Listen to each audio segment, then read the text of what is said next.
night from 6 p.m. to 8 p.m. Without exception, without disregard for anything, we are always here. We have a great show tonight, as per usual. Always we do what we do. Everything is always how we make it happen. So, as of tonight, I just wanted to, we're going to be bringing in somebody we actually just were with about 2 weeks ago or 3 weeks ago. He had his premiere show last night. He is going to come in and co host with us. We have no set plans for tonight, so you are going to hear an absolute rant fest, which is going to be truly incredible because the thing about the difference is that when me and this gentleman rant, Mr. Eric, First Earth Militia host, Deciphering My Experience host, when we rant, it's factually based ranting. It's things that we know to be true. If it's speculation, we say it's speculation. We flag that so you can take it as you wish. So without further ado, let me introduce Eric. Eric, how are you, my friend? I'm doing great, Rob. Thank you very much for having me tonight. I do appreciate being on this network. It's a beautiful thing. I did have my first show last night, and it was fantastic. I had a blast. We had a lot of interaction with some of the other hosts and some guests from the audience, and it was a great first step in a new adventure. So I'm really looking forward to where this is going to go on the Global Enlightenment Radio Network. It's a beautiful thing, and it's a diversity of information in mind. So it's a lot of fun so far. Oh, it definitely is. It definitely is. Like I always tell people that when you're looking at Global Enlightenment Radio Network, especially at globalenlightenmentradionetwork.com, that has archives or brings you to the YouTube page, which has just an insane amount of episodes. There is something for everybody.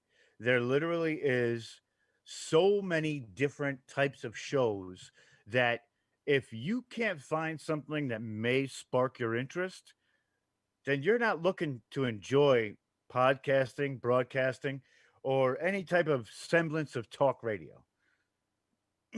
That's my opinion. Yeah, there's a lot going on. There's a lot in the bucket to pull from. So I recommend people come take a look. I'm happy to be here. I think my info has value, and the more people that I'm exchanging with is great because we all, I think, get to add a little bit more support to each person's position. I guess if that makes sense. We don't all have all of the answers, but through interconnecting, we can help each other like shore up our ideas and things like that. I agree. I agree. And the great part about that is like we always talk about how there needs to be this like, the people who have this knowledge are the people who really delve into research or really try and find answers to specific questions and or a cacophony of questions that all have to do with the same subject. There is this semblance of connecting dots, right?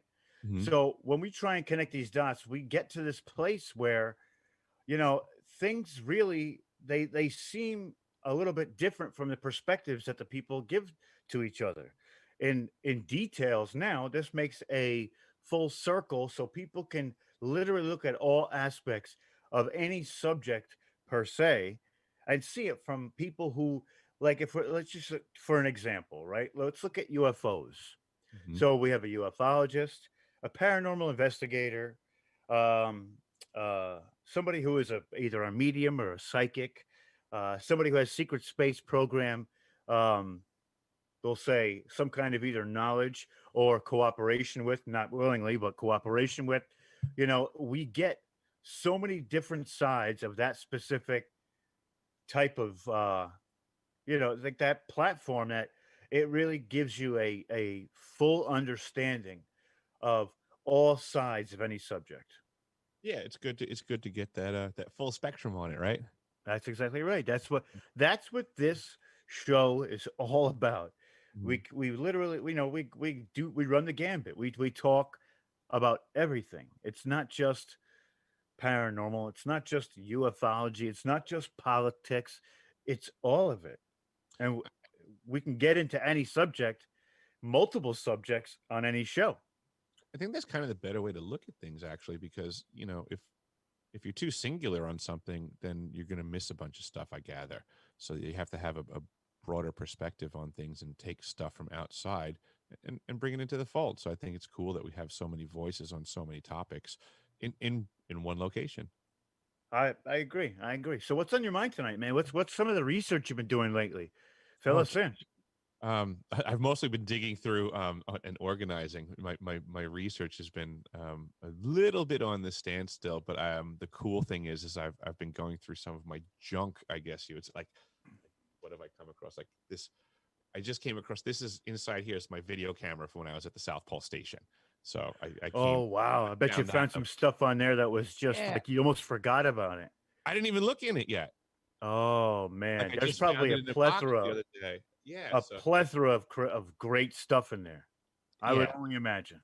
I did open it up and just take a look at it, and it was just like memories and stuff like that. And it's it's a rinky dink old Best Buy store brand insignia camera that at the time I didn't think much of. It was 2010, but it turned out it wound up being this savagely awesome camera that really, I mean, really went through the test. That thing spent a year at the South Pole Station, and it's probably mostly comprised of hot glue at this point because it fell apart so many times, and I'd be picking up the parts in the ice and the snow outside to bring it back in. It's just I mean, it wasn't made for those temperatures in the slightest. I'd have that thing outside at minus 80 degrees ambient, and it would freeze solid. I'd just be holding it in my hand filming, and parts would just be falling off of it, like it Wow, just because it's wow. so cold. Things would just come apart, Well, and I would I get glue that. it back I get together. that. So I I get that. actually I do look forward to seeing what I can do with that thing, and with this studio stuff that I'm trying to set up here. It'd be cool if I can actually incorporate that into the mix again to rebuild my South Pole camcorder once again. Would be fun. Well, I'm on that what that little kick too is I'm looking into different new cameras. Mhm. Personally, I want like a 4K, like high ultra frame rate, just like an insane camera. But I don't want to spend, $3,000, $2,000. What I want to do is find one of those like really good deals, and I'm waiting for it. I have everything put aside for it, but I want to find like those really good deals so I can essentially have a camera that's portable in case I do have to go to, if there's some kind of something going on in the streets or for a specific interview to be brought to somebody's, residence so I can do these interviews, Mhm. just something like that. I think that that's important because really it's just like I want to be able to be mobile at the same time. Absolutely. I actually just scored this really cool camera. Um, I'm trying to read it. It's the Q2N 4K by Zoom. I You, think you I've heard of that one. I need to think I've check it heard out of it. because what you do actually requires very high audio, and Right. most camcorders and cameras GoPros have crap audio. Right. They give great video but crap audio. So this is actually made by Zoom, which is technically a sound company that does audio work for musicians and stuff. But they set up one of their little it's a stereo mic set with a camera on it. So Right. it's a pretty cool deal. It was just a hair under $200. So But it can be that's battery great. operated. It can be plugged into a wall. It has an HDMI output, so you can use it for a live stream cam as well. And it fits in your pocket. That's awesome because Yeah, got what better like sound than anything you'll find. even if we are mobile, like I'm still gonna have like a soundboard and Mhm. I also want to get one of those. There's two different mics I'm looking at too. It's like a Shure SB7 or it's called an M50. I forget what the hell it's called. Mhm.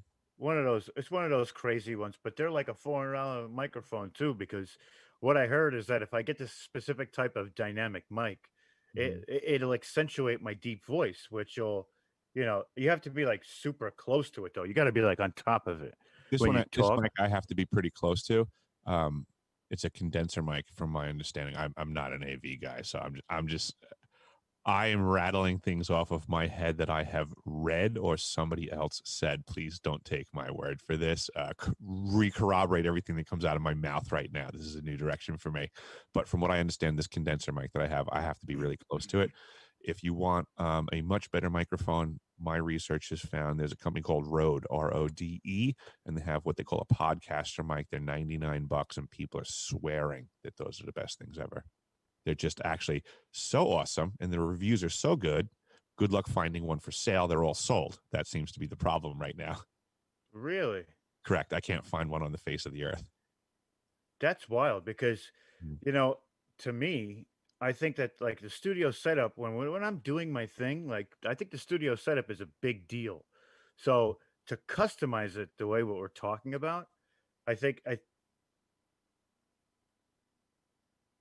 think it's hard to say. I think you need to have that setup, like that setup that you're comfortable with, that accentuates all the aspects of what you want to do with it. But Mm. also, I want to be able to get into the video editing side, so I can take video, Mm-hmm. break it down, make commercials, or little things like that, so we can help Totally people. understood. Right, help people promote properly, and Mm. get all that done too. So I also that's another reason why I need that soundboard and some of those programs. Mm-hmm. Like I have a 5 terabyte external hard drive. Mm-hmm. It's for all my shows to back everything up. But there's a lot of stuff that, I really want to do besides just be on the air, behind the scenes as well. It's hard to produce if you don't have the right tools, and that's one of the things that I was speaking with Odin about. That as a tradesman, I like doing good work, but this is a new direction for me. The whole broadcasting and production. I mean, this is not a 2-foot wrench environment as far as I'm concerned. This isn't something I can pull out my 11 and 1 and start tightening something up on. So I'm learning as I go. But what everybody is telling me is that it's sound. Sound matters. Well, it So definitely does too. And you have a deep voice like I do. So I know you got a condenser mic, but they told me that a dynamic mic is the one that like it's not crisp or clear. It just accentuates the bass a little bit more and it sounds rich. This is a totally. condenser mic too, just like I got here. It's the first one I bought. But this is sort of the one that's like more like I forget what I read about it, but it's something about one's more for like the tone of music and the other one is more for voice. But Are they're both exceptional. Like they both have their high points. You know what I mean? Absolutely. Is that a USB mic? Yes. That's one of the things that I learned too, is that you're not going to get what you're looking for out of that equipment. You're doing everything through the laptop. Right. So a laptop is like a leather man in the AV world. It's all like set It's a settings. There's multi-tool. there's no up and down to the levels of it or the reverb And even or the wiring, you're trying to put great sound through a teeny little wire. This thing here is like an actual, right. You these have you real have it sound into a cord, fellow soundboard. cord. That's the Right. difference. It And matters. see, I know that because I went to school for audio engineering. 10-4. So the audio engineering is like I know microphones, not so much like I'm not great with the mics, but the actual soundboard. I mean, I've worked on a 64 channel mix board doing piano work with trumpets and brass and violins and it was wild. Like I did a whole Yeah, orchestra in a studio room. so you can't argue the value of the tools in that trade. Right. But here's the other part of that too is with these USB mics through these wires, there literally is a hum that we can't hear, but the audience may hear it on certain occasions. Oh, If I we got hit you. a level that's a certain pitch, they Mhm. will hear that bleed through, it's called. Also, with a soundboard, you have what's called a gate. And a gate basically senses when you're getting that to that high point and shuts you down. Yes, And I it, have that on my soundboard because I know that I can get loud and I can get passionate, and there's a time that I might hurt somebody's ears. So I actually have that selected so that I can't get too loud and too animated to hurt people. And also, if you have that one mic set to 2 channels, you can do like your panning, so you can sound omnipotent in the sense of like omnipresent as opposed to straight ahead. Yeah, I've been playing around actually because I have a couple of mics available, and I was doing some stuff where I had both mics hot, but I wasn't really speaking into one of them directly. I just had them both in proximity. And it's really interesting how you can get different sounds with all these different tools. I mean, it's a new trade. I'm playing. It's actually a lot of fun. All of this gear and the buttons and the dials. Um, it is what it is. It's new tools and it's fun to do. I'm really enjoying, what I've been communicating with Daryl and this in the radio network and stuff and all the potentials. So it is fun. I have optimism for where this is going. Oh, it definitely is a lot of fun. And one of the things that I also used to love was like a an auto pan feature, right? So let's say you're doing like a segment where it's somebody and they're supposed to be talking to this entity that's tremendous, supposed to be bigger, larger than life. That auto pan makes them go like if you have two bat going like this, it sounds like you're waving in and out like whoa, whoa, whoa, whoa. Like it's there's so many things I could tell you to do that would just freak your mind out, like if you're doing a commercial or something. I mean, I truly love audio, which is one of the reasons why I went into it. Cool. But the thing that sucks is that I did interning in like actual recording studios. It was called Hot Sound Studios. And it wasn't a big studio. I went through school. I had like a 3.5 average through the Institute of Audio Research. But what happened was this guy was like low level. I took an internship at a bad place. This guy used to smoke weed and not give a rat's ass about anything. So what happens is one day we have this guy comes in and this guy is doing gospel music. And I was like, okay, cool. Like I was actually taking my own clients at this point. I wasn't getting paid for it, but I was taking my own clients. So I'm in the middle of a session.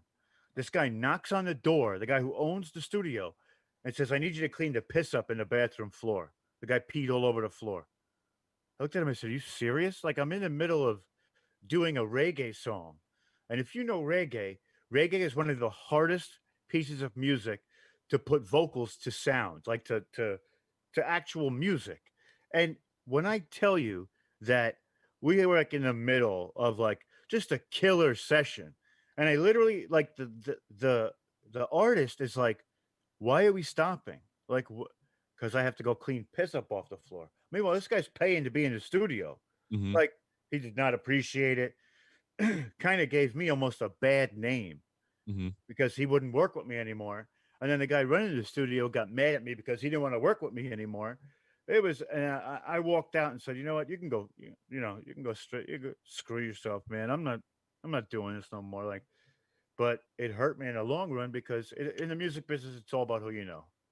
You know, And a lot of businesses are like that, but you're right. It's what are you going to do? And bosses have a tendency to have ego issues and character flaws often enough, like most folks. But they're the ones that are cutting the checks, and oftentimes they're quick to cut off their nose despite their face.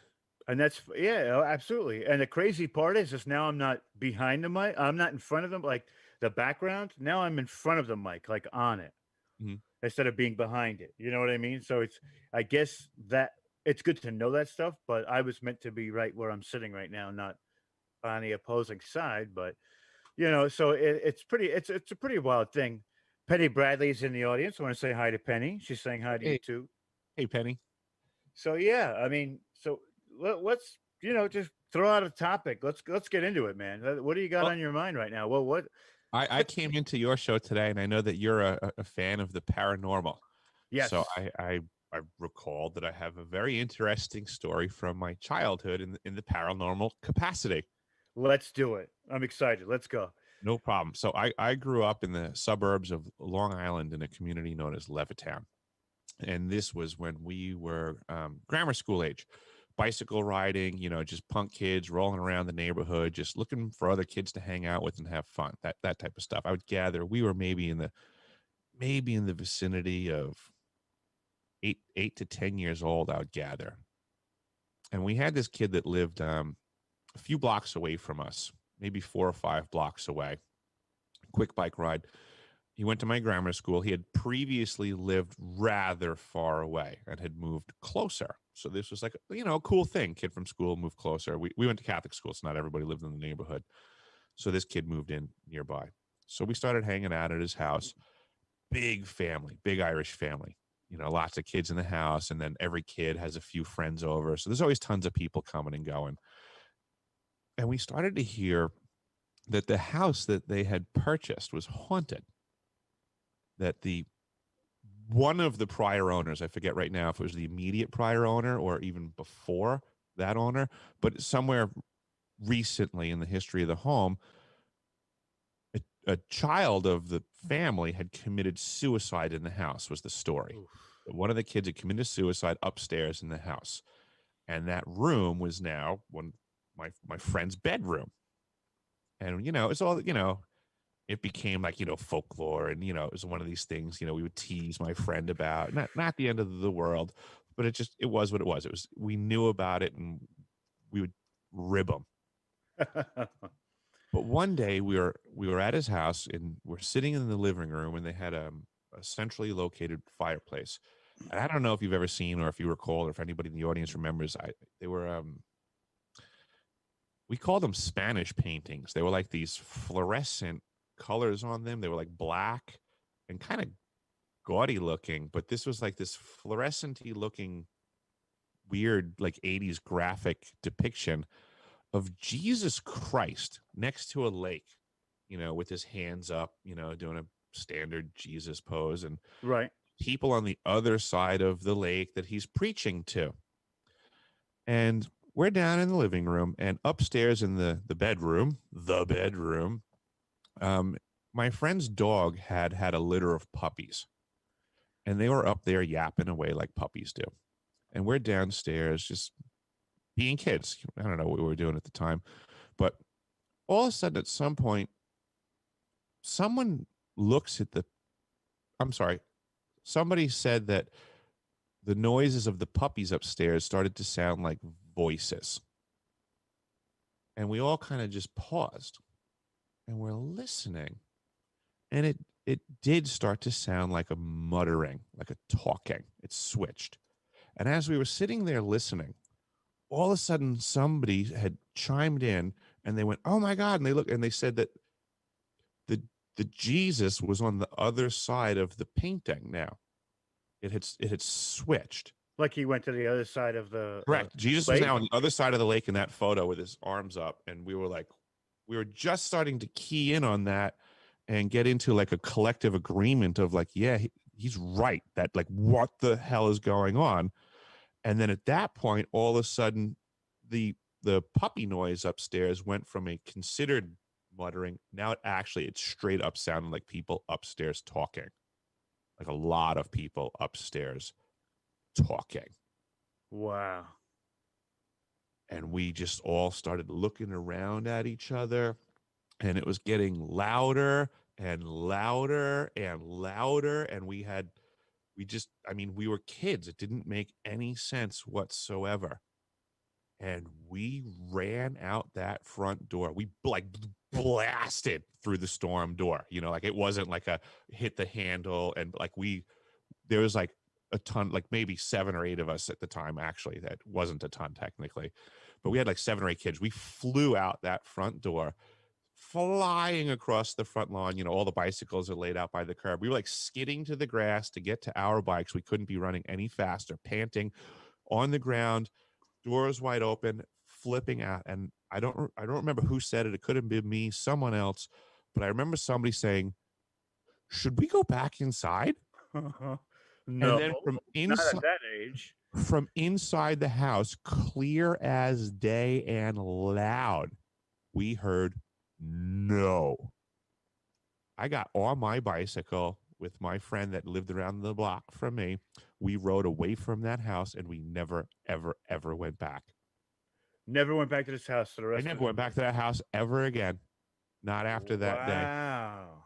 Not once. Never thought about it. No reason to. That was still my friend. We would hang out anywhere else in the world.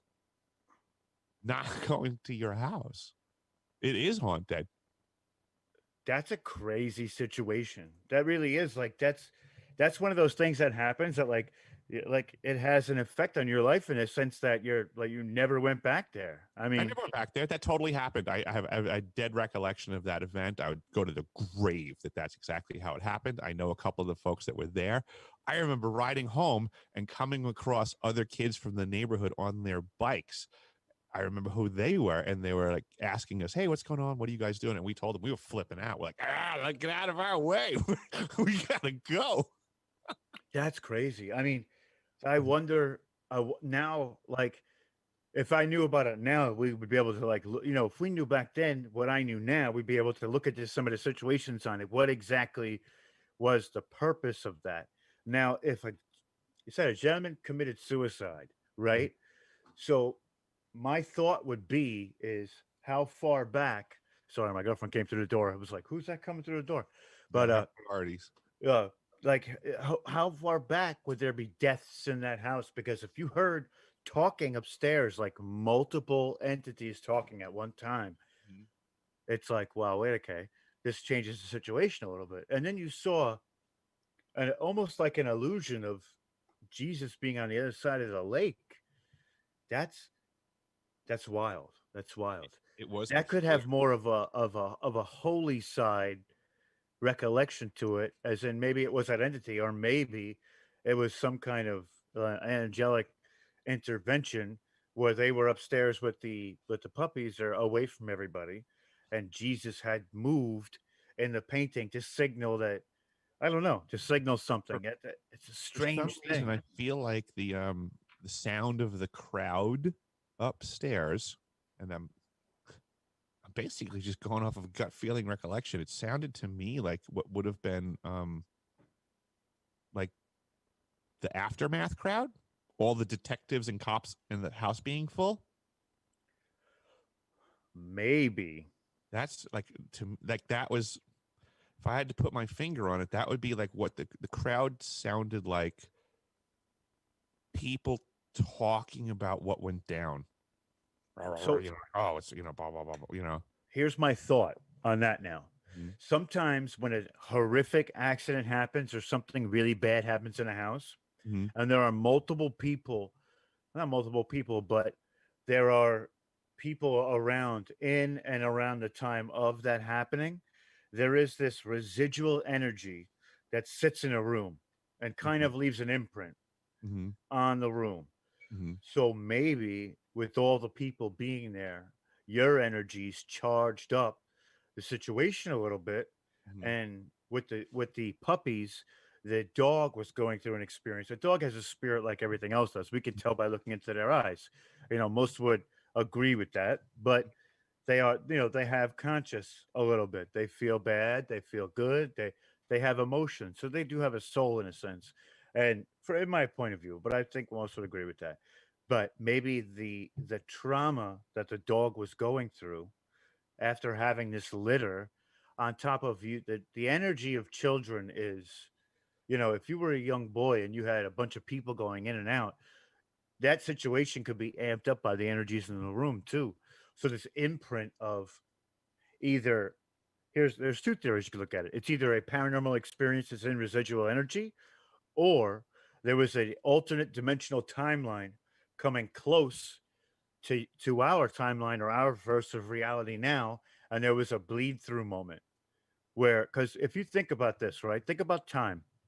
Time is not, it's relative. It's Oh it's yeah. it's it's malleable. So if we're on one timeline, okay, and then there's an alternate dimension, it could be 1955 in the alternate dimension. Time might work differently, or it might be at a different point in time.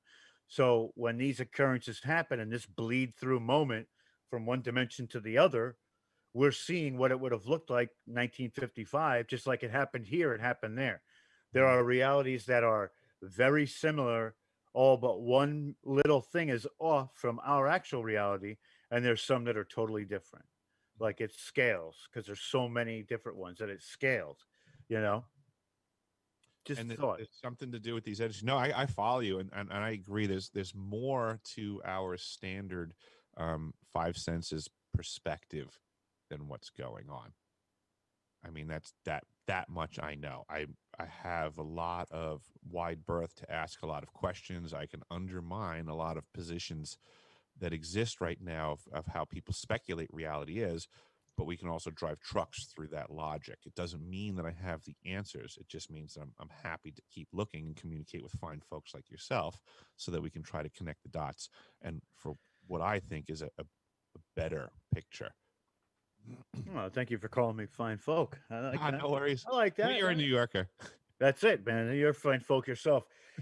So, like, things like this are truly intriguing too on so many different levels because there really is it could be a paranormal side Mhm. or it could be a quantum physics side or like Yep. there's that gap and probably a few things in between that we're not exploring because it's not coming to us Yeah, at this right now particular it's like moment. it's one thing to consider the things that you know in a way that you don't know, but then there's always the things that you'll never know you don't know, and you can't even calculate that into the equation, so you already know that you're off by that much at least. Right, right, but it's fun to explore. That's the Oh, difference. absolutely. Yes, You because know, it still brings us closer to the truth because we know that the position that we're at right now certainly doesn't answer everything that we need to know. It's not the truth. We're not there yet.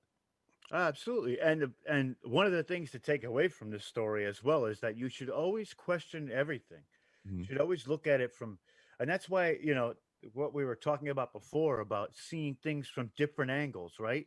So that's the importance of doing these data sets from different angles because they correlate no matter which way you throw it all the data found in these situations correlates in one frame or another or one way or another and that's truly the interesting part of I'll tell you too like I did a show on a Saturday 2 weeks ago Mhm. where we went from paranormal to timelines, to the Mandela effect, to ufology, to ancient history, and we just like I felt like excuse me, I felt like we went through like the gambit of everything. But I was just bringing things to light that I believed and as I was talking about it, I found similarities or coincidences that happen almost between them and how one subject directly connected to another subject if you put this sequence together by discussing it. Mhm. So it's definitely something to explore at any time too, because you could look at anything from like I said, it was incredible when I watched it again, and I just found out that I can use YouTube on my TV. So Mhm. now I sit there and watch my show that Uh-huh. I did on a TV. As vain as it may sound, I do it to critique myself to hopefully get better the next time. I There you look go. out for I mean, I look out for things where I'm like, you got to test your work. right, or I go, uh, Mhm. like I find those little idiosyncrasies to make it more professional every time I get on the camera. Rob, I do the same thing. I watch my own work to critique it. I'm a professional at anything that I do. I want to do well. It is what it is. I mean, call me old fashioned. I guess No, folks. that's you I should just be that way. If you want, nobody is perfect and nothing is ever perfect, right. but you can still strive for perfection. Doesn't mean you're going to come close or even get to the mark. Mhm. What you're doing is you're sharpening that knife. So the next time you cut into that butter, it slices right through. You know what I mean? Absolutely. I'm not a perfectionist. I'm a betterist. I've always lived under the term better is better. There's always a better way of doing something. We can find a better way to do it, more efficient, whatever you want to call it, cheaper. There's always a way, once the task is done, to look at what you did and figure out a better way to do it. Exactly. I'm a Exactly. betterist. Every single time I complete something, I want to do it better the next time. I like that. I like that. A betterist. I never thought about it like that. I do Yeah, like I'm that. not a That sounds. perfectionist. I can't do things perfectly. I'm never going Nobody to do can. things perfectly, Nobody does. but I can do things better than I did last time. Right. It's like that saying too is if you reach for the stars, hopefully you land on a cloud. Mhm. You know what I mean? Like it's very difficult to get there, but at Mhm. least you land on something nice and soft, or at least I like to take pride in my work too. Whenever I do anything, it's always people say 100%. I try and go 120. I try and be as professional as I can Mhm. and as knowledgeable in any subject that we're talking about as I can. I Mhm. love to go in. If somebody sets up a show and they give me a topic, I will look at that topic from not just one angle. I'll do mainstream research on it, and then I'll go like deep dive research on it, Mhm. conspiracy theory on it, or theories that are not tested and proven on it, so I can Mhm. get an understanding of the whole subject. I And would that's actually like to kind of pick your brain go on ahead. this topic because you're more of a paranormal expert than I am aware of. I gather. We're all learning, who Hmm. does what. Well, then I gather. All right. All right. Um, so I have experiences. I mean, my channel is deciphering my experience. I'm trying to figure things out, and I'm trying to connect with folks because I respect that your knowledge and stuff is different than mine. But I want to bounce some stuff off you to, I guess, just feel your thoughts. Okay. Let's So, do it, man. Let's do it. like we were saying before with this story of my friend's haunted house in the past, right? So there was a what I would call a death energy involved, which I would say is strong. There's traumas, like you were saying, Yep. and I respect that there's something going on there. I don't know what, but there's something going on. So now, with that being said, that happened in my youth. From that point until now, I have been at the site of people dying, Hmm. their literal last breath, so many times now that I've lost count. I used to actually keep track of it and count it because I was amazed at how often it was like, wow, I can't believe this happened again. Right. Hey, whoever I was friends with at the time, girlfriend, whatever, just come home, tell us, hey, guess what happened today? I was driving and such and such, but long story short, my entire life, I happened to be there at that moment. And I've been communicating this to folks, and they told me, this is other people's words that I have been trying to decipher my experiences through. They told me the term is a reaper. They said, you're a reaper. They said, that's your skill set, and it's your job to be there when these people are passing, to give them some sort of comfort or words, whatever it is. And I'm just curious, have you heard of anything like this? What are your thoughts on death I knowing haven't and heard of anything experiences? like that, but to me, and I can only keep it on the eye, a reaper is not somebody who's you're like the witness. Okay. I would say maybe like the witness Mm-hmm. because a reaper to me is I didn't somebody, like the term. well, that it's also, you know, you're not helping them get to the other side. You're just Um, there in a way that calls to power the end. You witness the end, right? Or there, I or there is or more communication going on. there is communication Oh, there's tons of communication. between you and that person. Yes, absolutely. When you But said I don't help them to the other side, I would disagree with that. I well, actually I do get maybe halfway, but you can't personally go to the other side without dying yourself. Oh, understood. I'm not saying that. I'm just saying that in the waking state, Right. these people are frazzled, Hmm. to say the very least, and I certainly calm them down. Okay. So you're like a prep guy. You're a prep.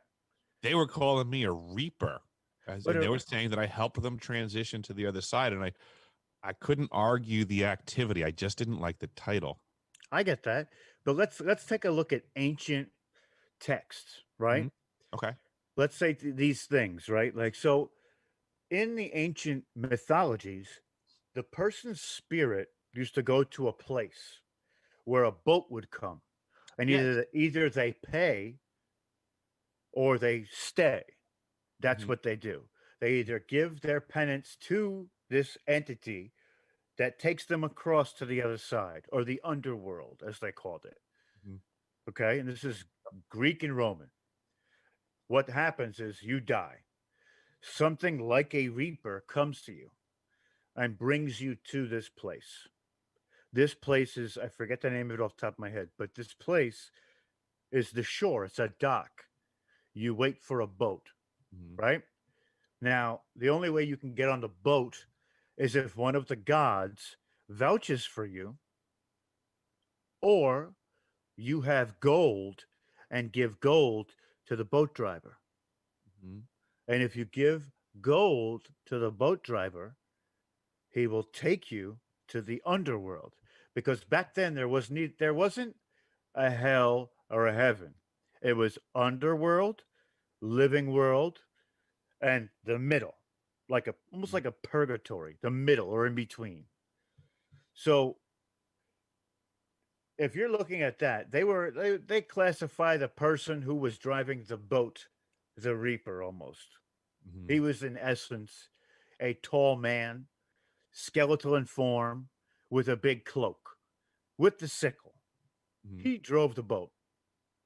So there was an entity that met the soul upon death at the place where the soul had died and brought them to the Reaper.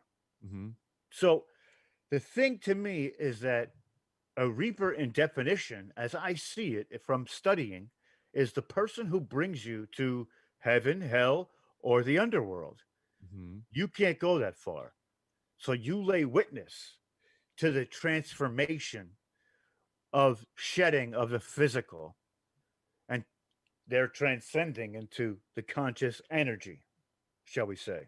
Mm-hmm. So, I mean, you're like taking them halfway.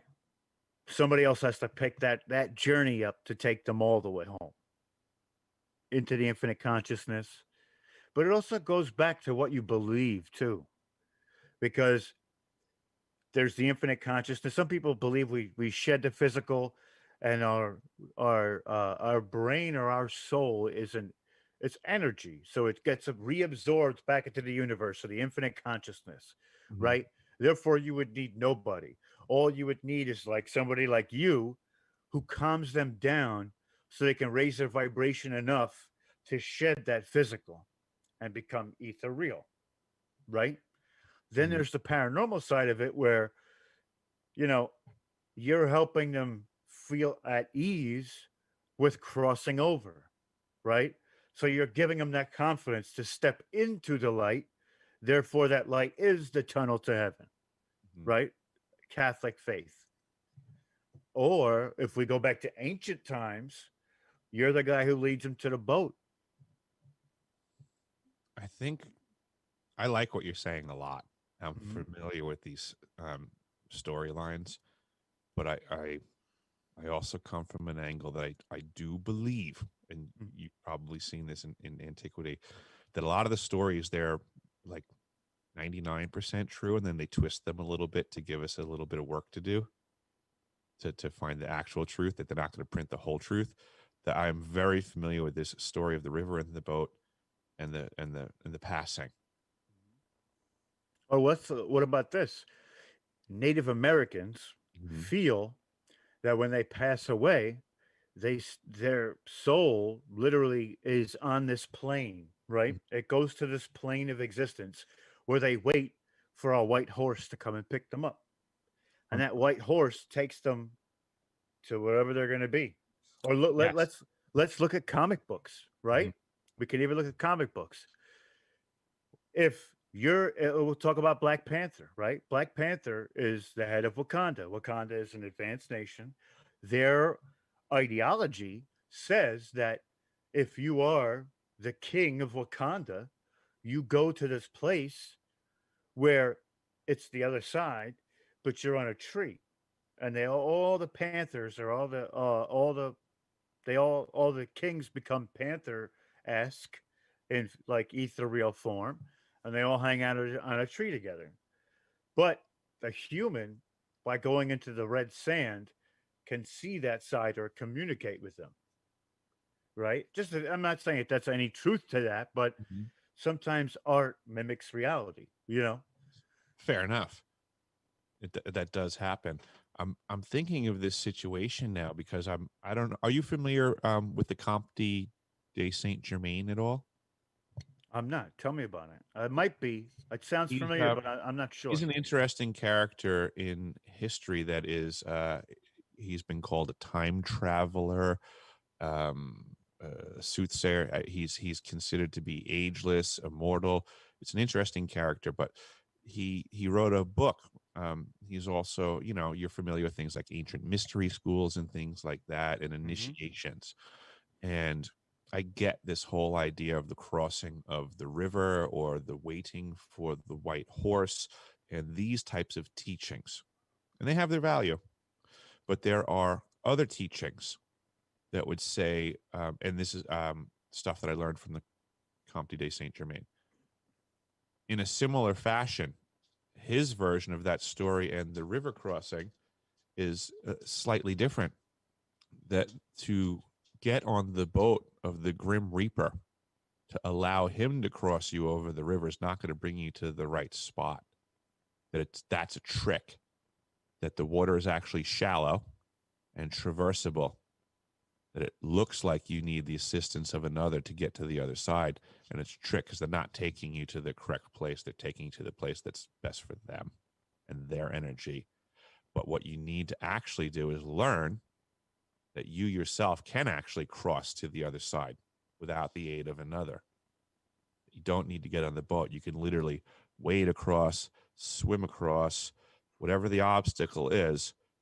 We are empowered to do that ourselves and not be waiting for another, whether it's by boat, by horse, whatever the obstacle is. It's to actually learn that we are Christ-like in that capacity to do whatever we need to do whenever the time comes.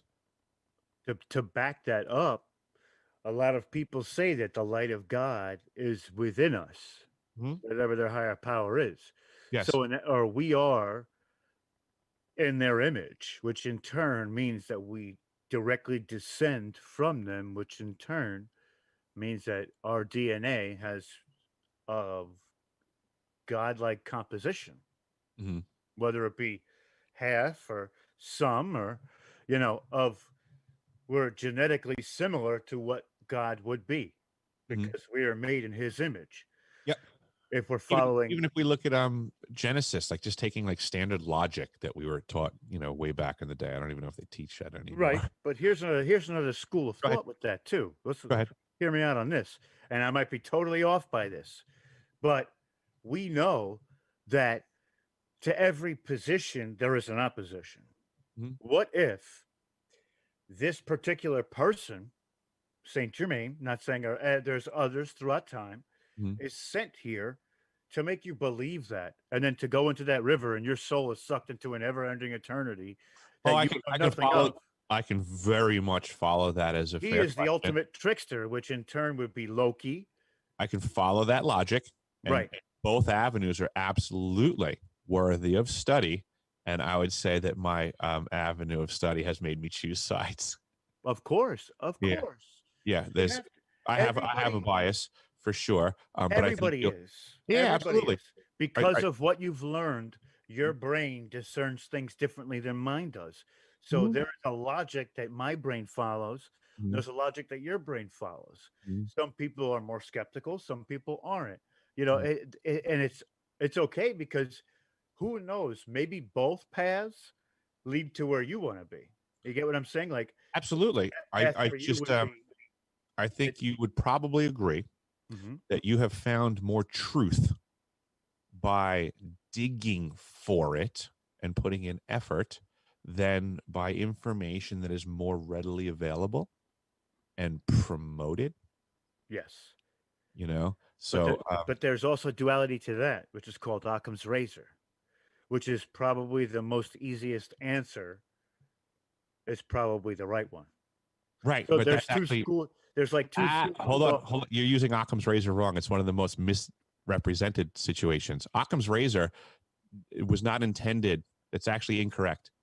Occam's razor. Simple, stupid. Is that what it's supposed to be? That's not true. That's not logical in reality. Just because you want something to be simple doesn't make it so. Occam's razor is the misconception that people always go to, the convenience of thinking that something is always the simplest result. It's comfortable to think that way, but just because you have a problem presented to you and you can reduce it to what is the simplest solution, there's absolutely nothing in the numbers that promotes that as being the highest outcome.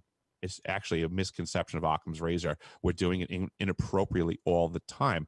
Things are typically actually more complex than when we initially look at them. If you're going to look at something at first glance, you're going to get a surface value assessment of it, and that's Occam's razor, the simplest solution. Well, that's why they say likely, but it doesn't mean it's always true. It's completely wrong. It's completely unlikely to be the simplest solution. People are using Occam's razor inappropriately. It's actually more likely going to be way more complex because you're going to have to look more deeply to something. So what does Occam's razor mean then? damn it. I have it in a book. I'm gonna pull it up. I have a Yeah, book because called I've been 50 using of the it that most way, and if I'm 50 of using the it 50 of wrong, the I don't most know. important philosophical terms was a book given to me years ago as a Christmas present. And in there, it explains the misuse of Occam's razor. I'll pull the book up. It's in my library. I don't want to run downstairs right No, now. you just let me But know when you can because I've been absolutely, using it, and I absolutely. want to make sure that I'm in the Yes. right by Yes. using it. Yes, absolutely. I get Well, that, Rob. then we'll stick to the phrase "keep it simple, stupid." If Keep it we have simple, to use stupid. it. I like that idea, but that has more to do with still being hopeful, right? I Like think I'm that afraid has more to do with like investigations on a sense of who done it. keeping things organized. It's great for keeping things organized, right? But it's a Right. misconception to think like I'm a tradesman, right? So if I walk into a boiler room and the boiler doesn't work, if I immediately go to Occam's razor and keeping things simple, I'm exclusively looking for what can be the easiest remedy. It doesn't mean that's the remedy. Well, It that's could be a true. That's wildly true. complex problem. That's And I'm true. going to miss it if I walk in there and I try to troubleshoot from an angle of Occam's razor and keep it simple. Well, It's here's not the being thing realistic. too. Here's the thing too. Occam's razor, I'm sure, if you're going to use it in the way that I projected it just now, you wouldn't use it for things that you know are going to be super complex. Mhm. It would be more for something that's, like I said, somewhat of like a who done it kind of investigation. Like, Right. let's say there's a murder, right? So by stating that most murders happen by somebody close to somebody, Mhm. we can. I'm not saying that there's not a possibility of Mhm. some random passerby or murdering somebody, Mhm. but I want to say maybe not 9 times, but more like 6 times out of 10, there's crimes of passion come into play, right? Mhm. So keeping it simple, stupid, are the most likely person to do it. I Mhm. believe that's once all the evidence has presented itself. If you use it in that manner, you should be able to navigate. And maybe I'm wrong, but you should be able to navigate Your where logic all is your signs are logic is pointing. sounding correct. It's just inappropriate to take that term and put it to it. It's like red is red and blue is not red. So you're describing a process that's very accurate in the appropriate way to troubleshoot and diagnose things. It's just So unfortunate my terminology is wrong. that the use of Occam's razor is incorrect there, I unfortunately. want to know what it is now. I- Damn it. it has more to do with being methodical. It has to do with the process. Really? So Like, it's like you're taking a process and you're slicing it like thin, like you're looking at each single possibility. It's actually looking at every single thing. so it's more like a probability question in the Yeah. sense that, like, when you're looking at so many different things that you really have to, uh, I don't even know. Just I'm think, just, confusing myself right now thinking about it. yes, Rob, just think about it simply as you've been presented colloquially, right? Currently, you're using this term, Occam's razor, to mean that odds are, most likely, anytime something has an issue, it's typically the simplest solution. Listen to when you hear that. It doesn't make sense at all. You're generalizing that every time you have a problem, odds are it's the simplest solution. What? That doesn't make any sense. Well, it kind of does. It could be It way kind more of does. complex than that at any given time. Absolutely right. There you go. It's not saying that, but that's why it's a likely thing, and I understand what you're saying. Right. It's I'm not saying the that I'm probability and right or wrong, possibilities. Mhm. but 9 times out of 10, when you're looking at things, and let's say you're looking at something in research, right? Mhm. And you've seen this 1,000 times before, but then again, there's also the point of seeing it 1,000 times before. That's You're experience that you're predicting, calculating in there, so it makes it right? easier. If you're Right. taking So someone that doesn't have that experience and they have to I like troubleshoot breaking it, this down. This is fun. Like this is yeah, fun totally. doing that because I love word games and it really etymology and is stuff like like because it's when you say it, you're supposed to say likely, like it likely happens like that. But I guess if you're looking at it from the position of human condition, that. Mhm. likely humans act out in specific ways, and we know that by Mhm. study. Likely requires previous experience in the circumstance, and at that point, you don't need Occam's razor. You have your own experience. You're not trying to figure things out at that point. You already know. Wow, wow. Occam's razor is a process when you don't know. You're trying to figure things out, Right, you have to so you're be slicing completely it apart. oblivious to One it. one razor slice at a point. You have to figure it out piece by piece by piece. You don't know. You're trying to Right. figure it out. Oh, that was fun. I Yeah. like that. That was a good time. I like that stuff because you know what? It comes down to conjecture, and Mm. your point of view was different. And now that you say it, in that way. It makes sense to me. And Mhm. sometimes people need to hear those things to make sense of specific situations when it's dictated back to you from a different point of view. And in It the makes real more world, sense. I've seen people get jammed up on that, like literally in a troubleshooting process in a real world environment, trying to figure out equipment. They're so focused on it. Well, it's got to be something simple. Well, Well, what no, if it's no. not? That's the thing is when I use it personally, Mhm. I'm probably saying it from a point of experience. I'm not saying it from if I didn't know anything about it, because I'm telling you, if I didn't know anything about it, I'd be all over it in every aspect I could find before I made any decisions on it. Here's here's a simple one that most folks can wrap their head around. Right, your car doesn't start. Right, you wake up one morning, you go out to your car doesn't start. Of course, you want to think it's something simple. Maybe The it's the battery, battery. Yeah, it's the immediately, battery. It's the the alternating battery. cable. But for all practical purposes, there's more than one thing wrong. It could be It's a just that on misfiring cylinder, and that it goes could all be the way back anything. to the It's just engine. that on that you could have had four things teetering on failure for weeks or months, and then you could have a total collapse of one thing on that day, and now your car is not doing anything. But if you're going to go and you're going to immediately say it must be the battery, Occam's razor, keep it simple. You go waste money on a battery, you put it in there, the car doesn't start. Now what? People are going to do that anyway. And Absolutely. let me tell you what you just did too. You actually helped out. You should be a service writer for a mechanic, because you just literally sold like 17 different pieces to anybody that's coming through the door.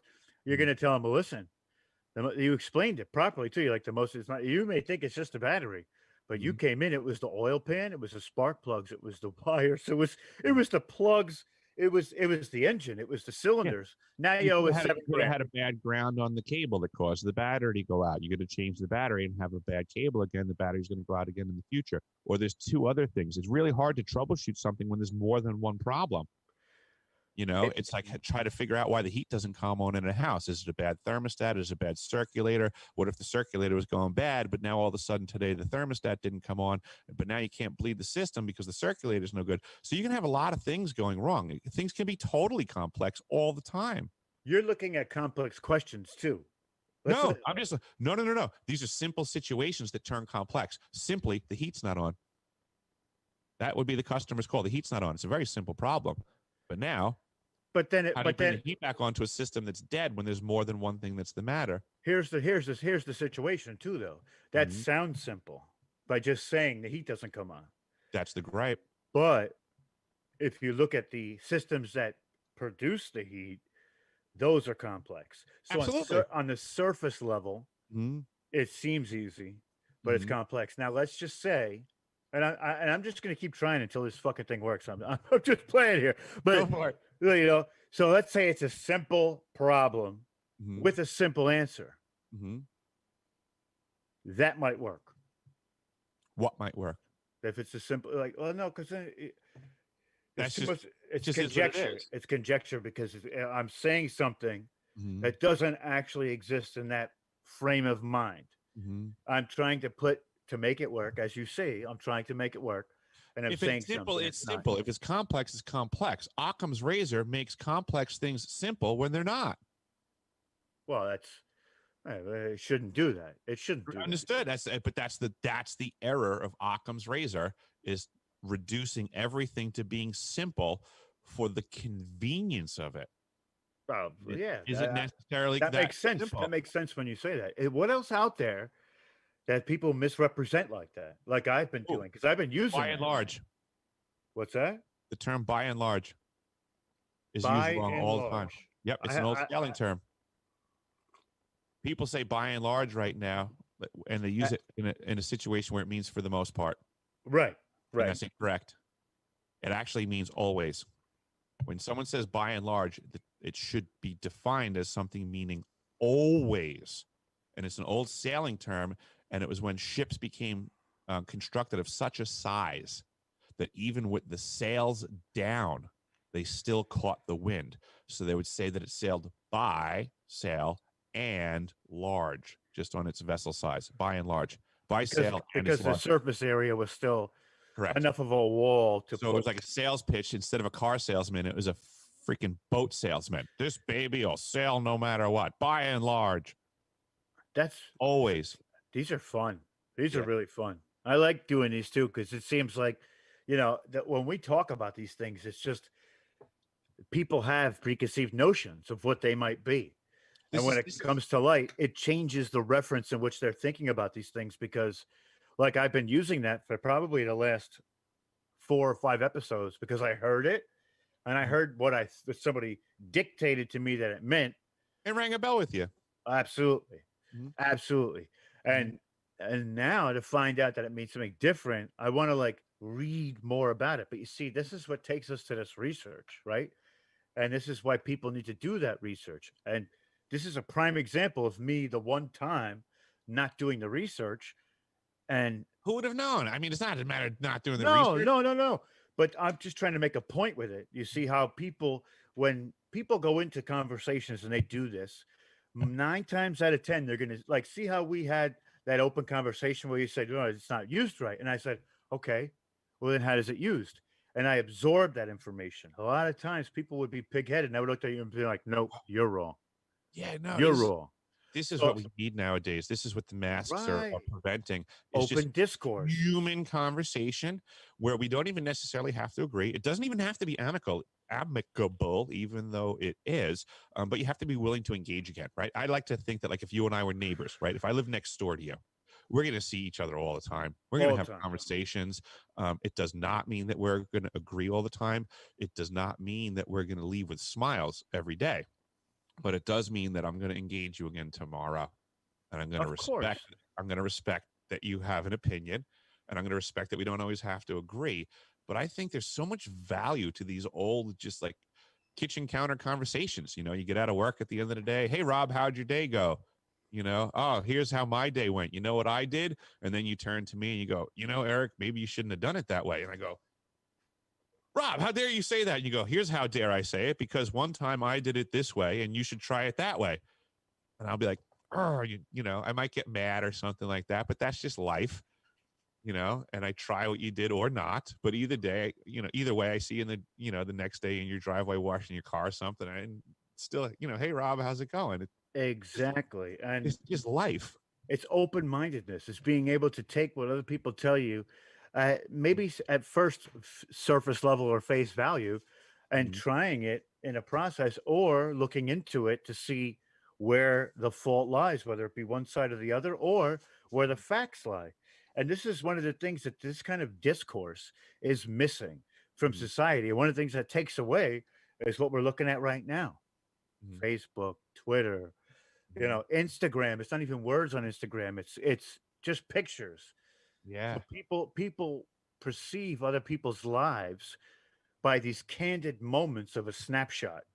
Yes, a picture is worth 1,000 words, but unless you know the person, that picture isn't telling you as much as you should be knowing about that.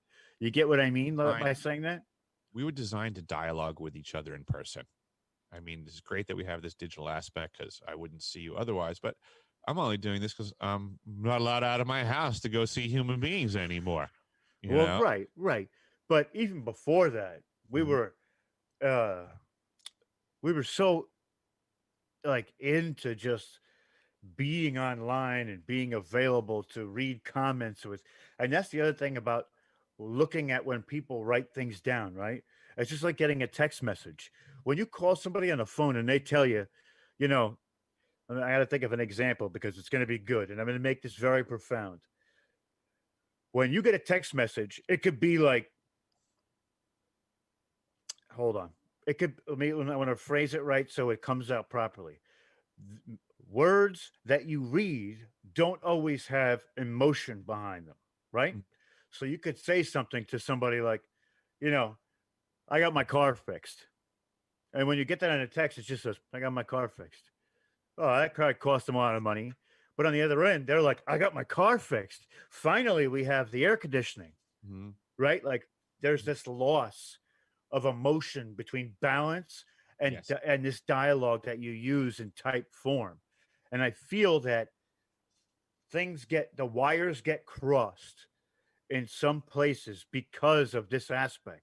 Instead of picking up the Absolutely. phone and talking to somebody where they can hear the different pitches in your voice that would display emotion to them, Mhm. you can take things out of context because there is no emotion behind just a typed word. it destroys me, the mediums that we have now. I am a human being. I enjoy communicating with human beings. I'm learning. Here's stuff. You asked me way at the front end of this conversation what I'm learning in my research. I learned I'm a Heyoka empath, which is a particular breed of empath. And it cripples me to not be in contact with people for communication. You This, need that contact. That's yep, what a Heyoki I, empath I'm is. I'm I'm dysfunctional without an actual human connection. Text is useless to me. Everything is almost always 180 degrees of what people meant is how I receive it. All the time. All the time. I cannot get a read on reality if I can't, if I'm disconnected from, the further I am from my five senses and engaging with somebody, the harder it is for me to grasp what they're getting at. I have a desire to help people. I have a desire to understand people.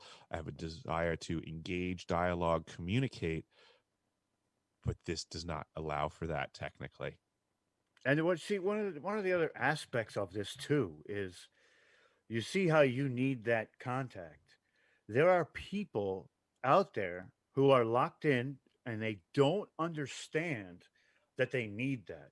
Mm-hmm. So they go into these fits of anxiety and Yes. depression and they get sick a lot and they don't realize Mm-hmm. that this component is making them, and I hate to say this in these terms, weaker by contrast, Mm-hmm. right?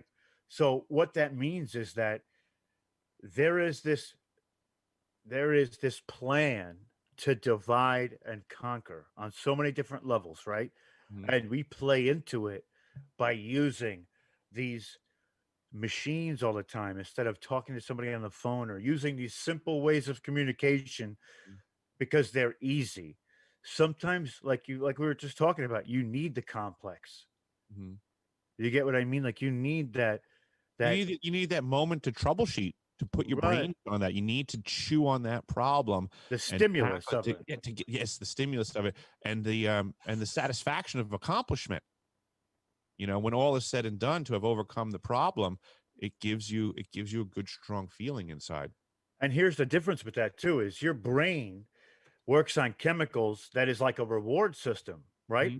So when you delve into this low point and these little things are giving you that, like somebody hits you with a like on a post and you're like, yeah, another like, awesome. Like your reward system changes. So you expect less and less. Mm-hmm. And what that does is it cripples you. It cripples you to not be able to really shoot for those large synopsises that fire when Mm-hmm. you accomplish those big things or those complex things because those little gratifications are taking the place of that gigantic gratification that'll ultimately help you to be successful in the long run and also keep you sharp and on point.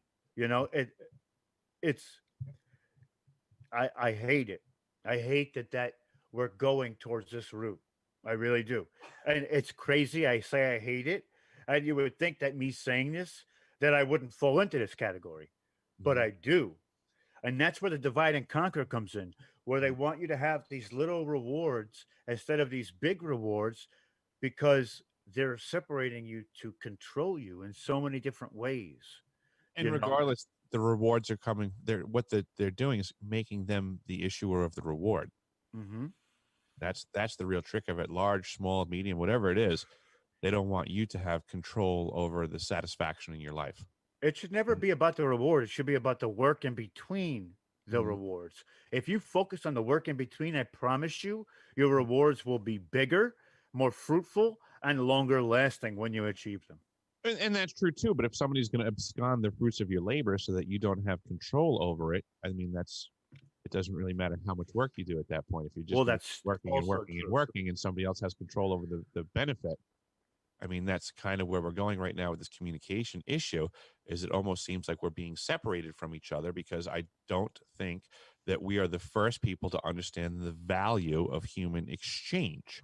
I think that we've just been distracted by things like mortgages and day-to-day operations, and that there's other factions that are happy to cause division and wield that. It's everybody's afraid to get out of their houses right now. They're afraid to engage in the old-fashioned way of communication, and now we're stuck to digitally monologuing for the most part.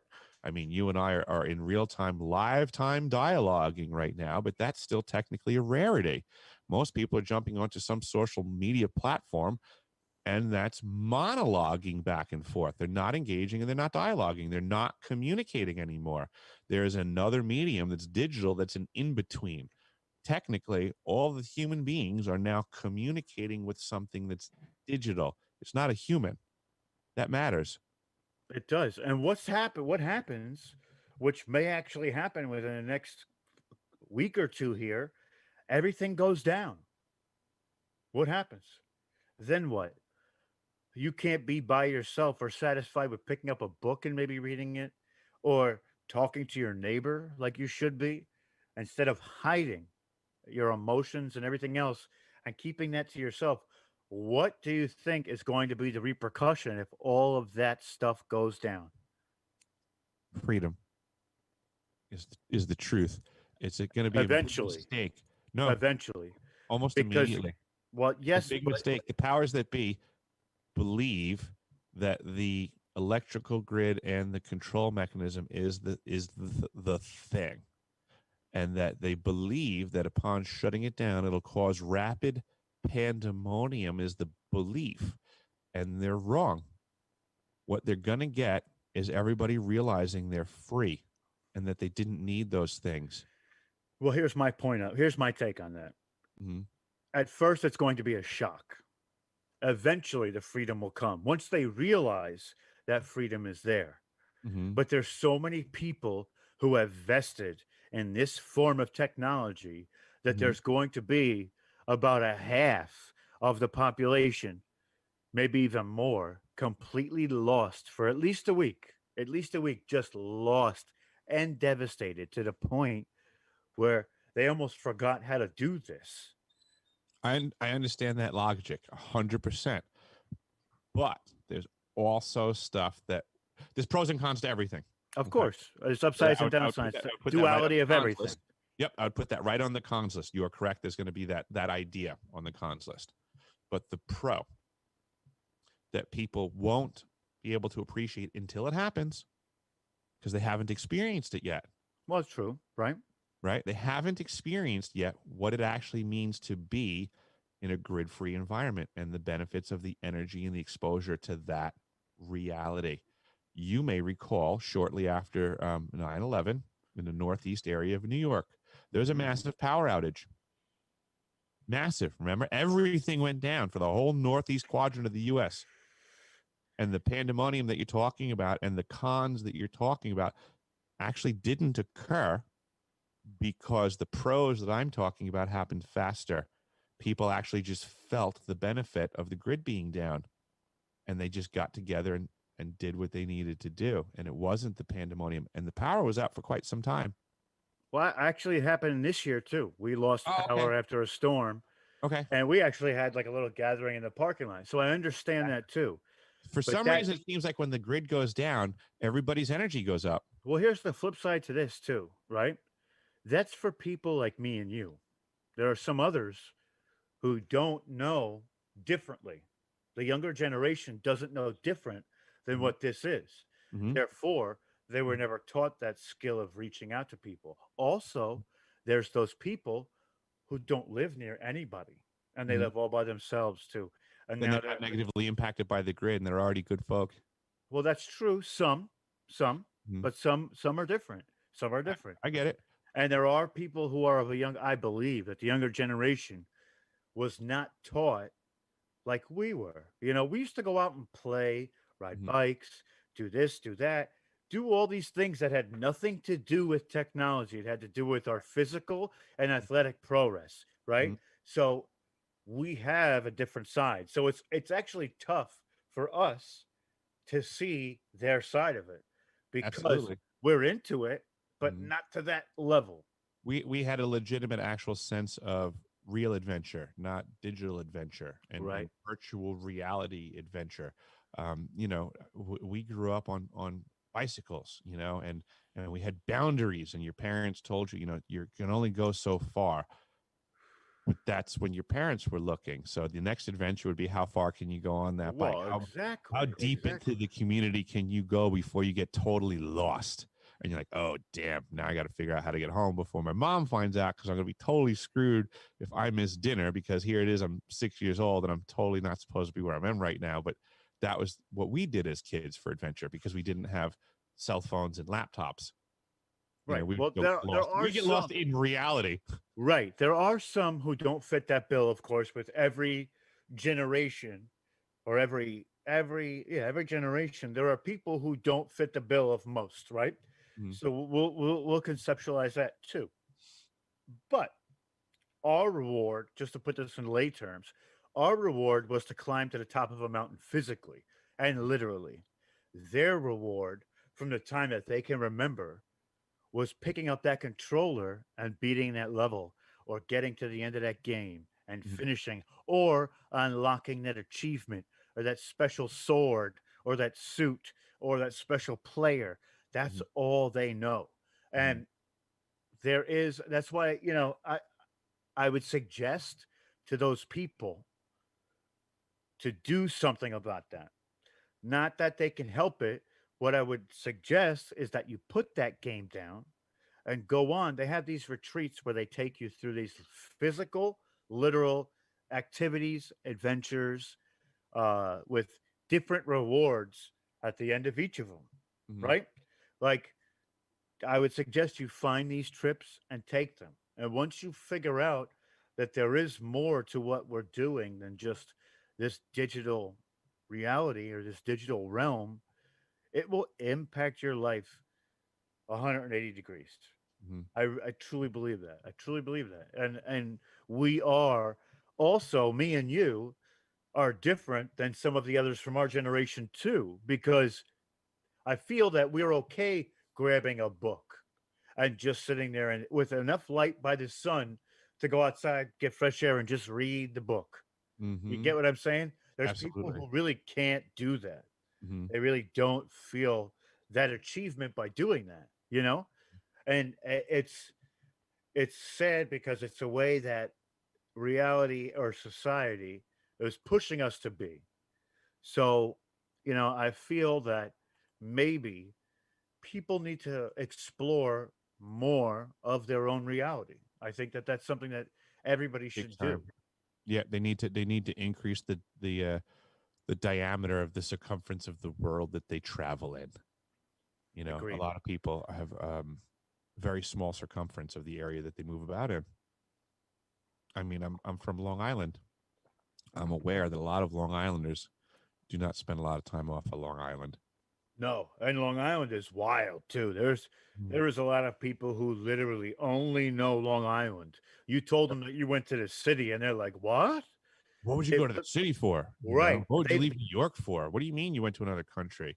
They've lived on Long Island for 50 years and never went into Manhattan, And ever for no. There's no reason, but it's unbelievable how often that happens. it's crazy. I think it might be only like a New York thing. I really do. It Like very well might be. I'm not sure, but again, like I'm from Long Island, so I know my perspective is limited. I mean, granted, I left a bit ago, but I can look back at folks that I know that are there, and I can see the blinders that they maintain, because they do not have a broad perspective. It's very limited of what they've seen, what they've been exposed to, what they're willing to look at or discuss. And that's why they take things at face value when they're told over a digital box Mhm. that that's what reality is. Yeah, This is actually, they why have to, because they we're don't in have this a reference point situation of now. perspective. This is why we're in this situation with reality right now Mhm. because they're not doing their own. There's a sense of accomplishment when you literally look at your when you take the reality that you see on TV and debunk it for yourself, or you take these mainstream thoughts or Mhm. what people perceive to be mainstream thoughts, which for me and you are totally different in the sense that we know a different level and we know the underbelly of some of that too. But for people who don't dive into these things or these so-called conspiracy theories, which we know are conspiracy fact, But when you don't look into these things, you know, I forgot where I'm going with this, but when you don't open up your mind to that, what you see in front of you might not be the actual truth. You, it's a solemn life, man. It's not the same as I find that to be intellectually crippling for people to just accept what they're told on that's any level. exactly right. You lose all thought process of your own free will and junction. Like, Mhm. Because then it's, at what point are your thoughts your own? If you're just going to believe what people tell you and continually do that, like it's for argument's sake, playing devil's advocate. If you were that person, right? If you were just simply taking everything everybody told you and receiving it and believing it, and now you're going to engage me in a conversation, I'm not talking to you. I'm talking to everyone you met. so true. So And I true. see that nowadays in so many people I meet. I'm not meeting a person. I'm meeting the people they met. You're meeting their superficial alter ego, is Yep. what you're meeting. Yep. They're not going to tell me what they think. They're going to tell me what they heard. Heaven forbid they calculate or formulate an opinion that they have to stand behind or support. No one wants to do that nowadays. They can't handle being wrong. They can't handle a new thought, like like a gentleman earlier. I mean, we were just discussing. I mean, I want to be corrected if I make a mistake. Of I look course. for that stuff. When someone teaches me something new, I thank them. I'm like, oh, I had no idea. Thank you. I You taught me thoroughly something new. enjoyed our conversation back and forth, dude. I literally like smiled like that was awesome. Like that was awesome. I was wrong, but I found Mhm. this dynamic that, like you said, everybody can be checked, but you have to be able to accept the checking. Like, And, and and I and can't wait to run downstairs when this is over to go grab that book because at least you cared, of So course, now I it's like want to be right. I and I always want want to to be make sure because now I called checkmate, so to say. right. So now Right, I want to make sure, and I want to have this conversation and discuss it because I want to make sure that we're on the same page. of course. But that's the exchange of ideas. That's what we're missing. And Yeah. like you said, if you feel a specific way, stand behind it. Mhm. Stand behind it and don't be afraid to express it, no matter what anybody says. And this would have been a great exchange if we were neighbors, right? Because I totally would have ran home, grabbed the book and Oh, a we would have beer, been and came outside for back, fun. and we'd be like, "Dude, check this out." And I would have been like, let's make a fire. Let's Uh-huh. read this book. Let's find more in this book so we Mhm. could keep going. Because it would have been, we would have turned it to like an everyday thing. Yeah. We would have found facts and be like, oh, did you hear about this? Did you hear about that? Did you hear Yep. about this? I Mhm. love that stuff, man. Mhm. Iron sharpens iron. Yes. That's the Iron difference. sharpens iron, and a friend sharpens a friend. That's right. I heard that from another guy That's on right. YouTube. That's a great poster. And like you said, if I am wrong, I tell everybody, tell me, but don't just say you're wrong. Mhm. Back it up with something concrete and say, well, this is, and sometimes it's not even about being wrong. Sometimes it's just a different process of thought and different schools of thought Mhm. behind the same thing. And So and you and, have to and, you know, understand that and it too. is what it is. I mean, I'm not looking to put someone in check for the purpose of putting in check. I just hope somebody actually has the desire to be correct. Of And you course. just find out because Of again, course. back to the job site, right? I'm a tradesman. If I'm doing something wrong, wrong is wrong. And if someone sees me doing something wrong, I want them to tell me. It's obligatory because if I'm doing it wrong, that's their job to tell me. I don't want to lose an arm. I don't want to hurt somebody else. If I'm making a mistake, Well, not fucking only tell that, me. you'd have to go back and redo the whole job if it was That's true too. That's just straight up dollars and cents of it. Yeah, like I don't want to make a right. mistake and cost me money either. But Oh, worst case scenarios, if it's going to get me hurt or somebody else hurt, then somebody needs to step up and do the right thing. And we have to have the responsibility to actually admonish people and make corrections when it's required. It would be wrong if we were neighbors, if I was watching you do something wrong to not say something. of course, because like you said, ultimately it could lead to my death or me being hurt if it was, especially if it was like lawn stuff or Mhm. like a lawnmower and the Mhm. thing is still on and I'm trying to grab under the blade Who knows? like a Yeah. jackass, I mean things like that. You Yep. And have to that's the be able bigger to deal stuff. yeah. Not just the smaller deal stuff. Like if I see you talking to someone and I'm like, man, Rob, bro, what were you saying? Like that's obligatory too. Like you would want me to do that and vice versa, because I wouldn't want to get caught with my pants down in the future either, you know? Of course, and like I said, and like you said, the biggest thing is to be able to formulate your own thought, Mm-hmm. be able to put it out there. Mm-hmm. Because if you have your own thoughts and you keep them all to yourself, Mm-hmm. what's to say that one of those thoughts isn't a groundbreaking thing that could change the world? You're doing the world a disservice by not putting your thought out there.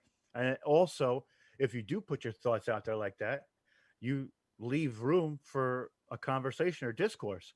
Mm-hmm. If you don't talk to anybody or you don't say those things, you're shutting down any other ideas that some people may have for you that may help you in turn. You help them, they help you. That's how this works. That's what being a human and being constructive of each other is. And that's what the term iron sharpens iron means. And I appreciate your kudos for me in that position, but you definitely had the higher road, because technically it's the reception of the criticism, and doing that is the harder part. It's easy for someone to give an opinion. It's hard for someone to receive that opinion. Well, of That's the more course. challenging role. Well, And that's like, here's how it goes too. It's also ego that was involved because when I say it, I want to be right. Like right, right, right. of course, to be fully transparent too. This is like stuff up in the article on the North Slope where I work. Safety is a big deal because we're very remote. No, like you can't get medical assistance and stuff like that. So safety is very key. And what we always tell people is, if you have to stop the job, and that basically means, like, if you're working and you're doing something wrong that's dangerous, I'm obliged to tell you to stop the job. That's the easy part technically, but the problem is that doesn't really happen as often as it should, because normally it's not received that well. If I walk up and I'm like, "Hey Rob, you're not doing that right," you get that, "Oh, don't you tell me I've been doing it right." So what happens is, because the reception doesn't occur, the transmission doesn't happen anymore. So up in the work environment, when I get involved with safety, I don't harp on the transmission, I harp on the reception.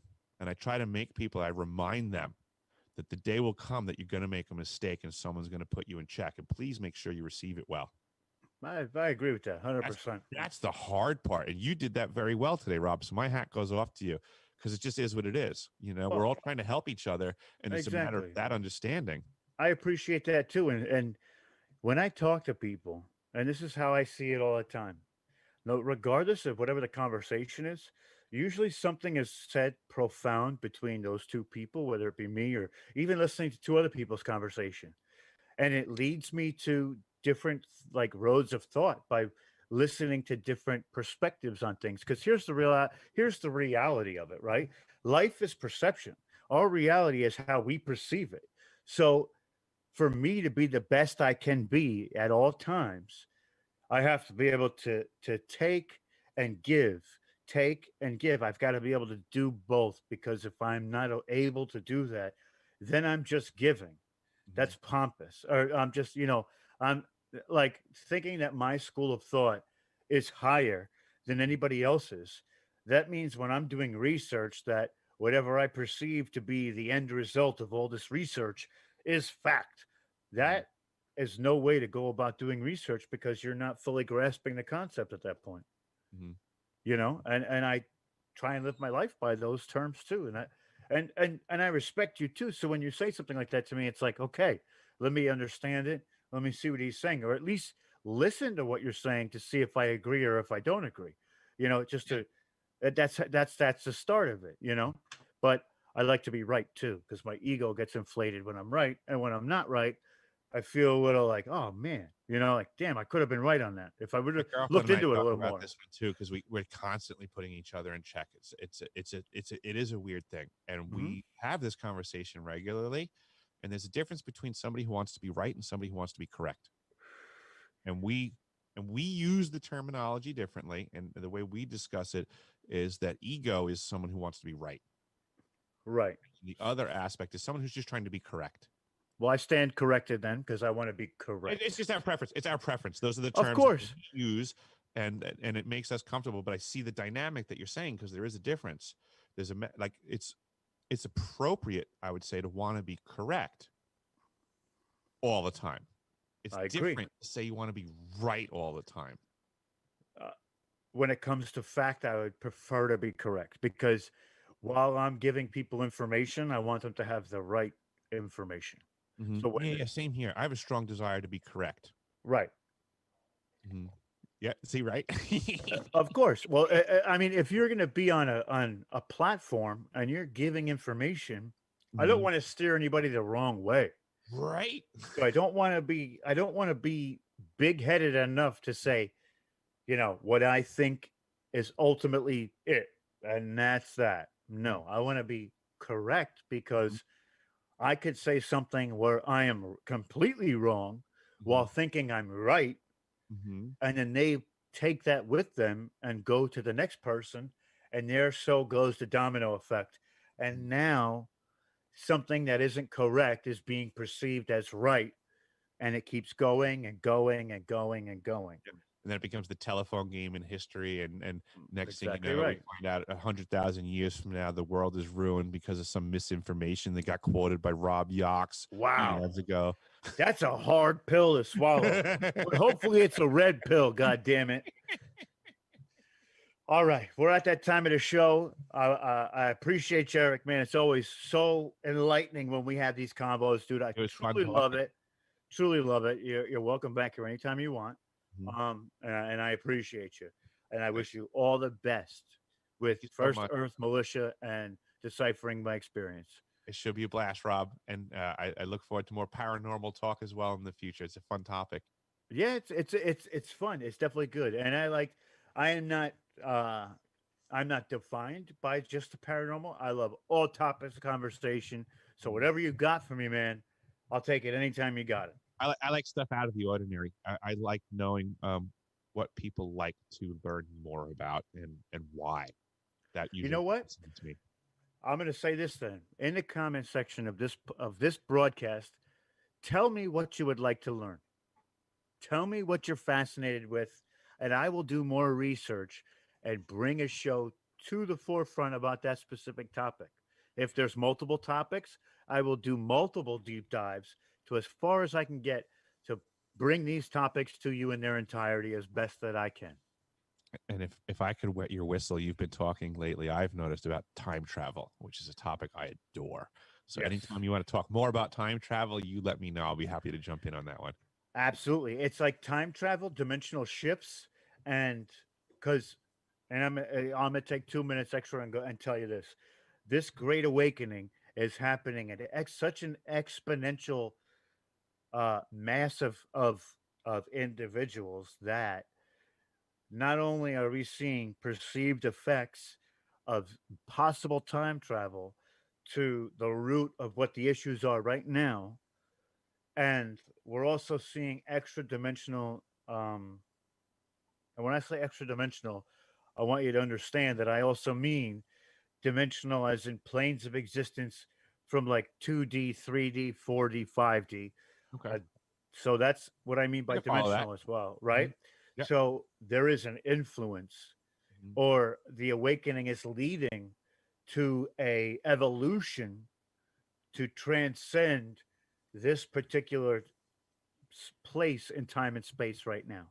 hmm And from this moment, or from, a little while ago, from that moment forward, we are on a path that is going to be just truly dynamic and truly enlightening to so many different people. So I'm trying to focus on the root of it. Like, where did it start? Right? Was there, and I truly believe, and when I get all the information that I can speak on it completely intelligently and be almost in the correct as far as I see it, or at least my opinion on it, I will bring it to the table and say yes, because I do believe that there is some kind of time travel aspect to it. And I want to cross my T's and dot my I's before I present it on a full scale level out here. But I would Look definitely forward to keep that you day. informed of that. I totally look forward to that one. It's going to be awesome. It's going to be awesome. Mhm. But yeah, I want to thank you for being here. I want to thank the audience for joining us. Please check out Eric's show. It is on Mondays from 7 p.m. to 9 p.m. First Earth Militia. Also, check out his YouTube channel, deciphering my experience. You know what? Anything? Any last words you got before we run out? Now that works for me, Rob. You can find me on MeWe as well if you want to communicate. That's about it for now. I look forward to chatting more, and I really appreciate the time we had tonight. Awesome, awesome. Had an awesome time. Thank you, everybody, for joining us. On that note, I am Rob Yox. That is Eric, my esteemed co-host for the evening. Great gentleman, and I will see you all next time you enter my universe. So, for on that, get in your spaceship and get the hell out. See you later.